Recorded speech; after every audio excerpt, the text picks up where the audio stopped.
For the third night in a row, Minneapolis has been gripped by violence following on from the death of George Floyd, an unarmed black male who died on Monday, gasping for air when a white police officer knelt on his neck.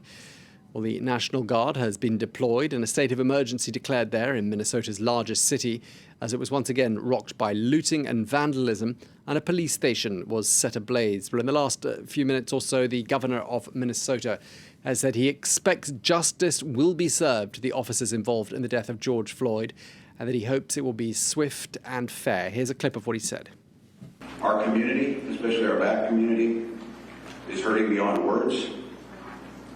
Minneapolis and St. Paul are on fire. The fire is still smoldering our streets. The ashes are symbolic of decades and generations of pain, of anguish, unheard. Much like we failed to hear George Floyd as he pleaded for his life as the world watched. But I'm asking you to help us. Help us use humane way to get the streets to a place where we can restore the justice so that those that are expressing rage and anger and demanding justice are heard. The governor of Minnesota speaking there. Well, let's get the latest now from France 24's Kethevane Gorjestani, who is following developments for us from D.C. What's the latest you've got for us on what the situation in Minneapolis is like right now? Well, the situation right now, if you compare it to what was going on overnight, is of course much more peaceful because we saw those images of that police station on fire, several stores being burned down and looted.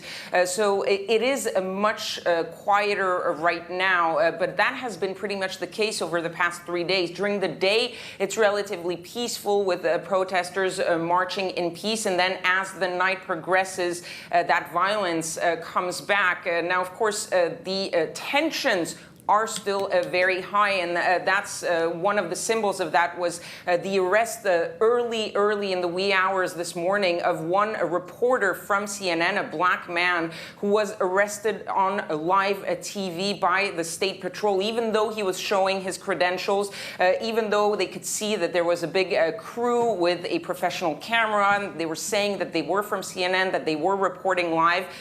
He and his crew were all arrested and released a few hours later. So it really shows you how on edge everyone is on the ground. As you mentioned, the National Guard has already been deployed as well. But everyone is waiting to see how the day progresses, because one of the main things that is angering protesters, besides, of course, the death of George Floyd, is the fact that those 4 police officers who are allegedly responsible for his death, those 4 police officers may have been fired, but so far no charges have been brought out against them. And that's something that angers the protesters, because they hear the governor, they hear the attorney of the county, they hear the mayor calling for justice, saying justice will be served, but yet those officers have not been charged.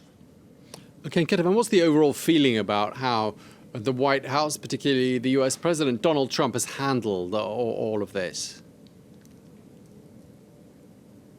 Well, the president of the U.S. is being accused of fanning the flames of this violence in Minneapolis and around the country, really, because there are plenty of other protests taking place in big cities around the U.S. One of the main things that he's being criticized for is, of course, that tweet earlier today, a tweet where he said that these thugs in caps are dishonoring the memory of George Floyd. But really, the quote that is very problematic is this one: "When the looting starts, the shooting starts." This tweet was actually flagged by Twitter as violating the rules of the social media company because it was, quote, glorifying violence. The White House Twitter account then tweeting exactly the same words when Donald Trump's tweet was flagged. That one, again, flagged also for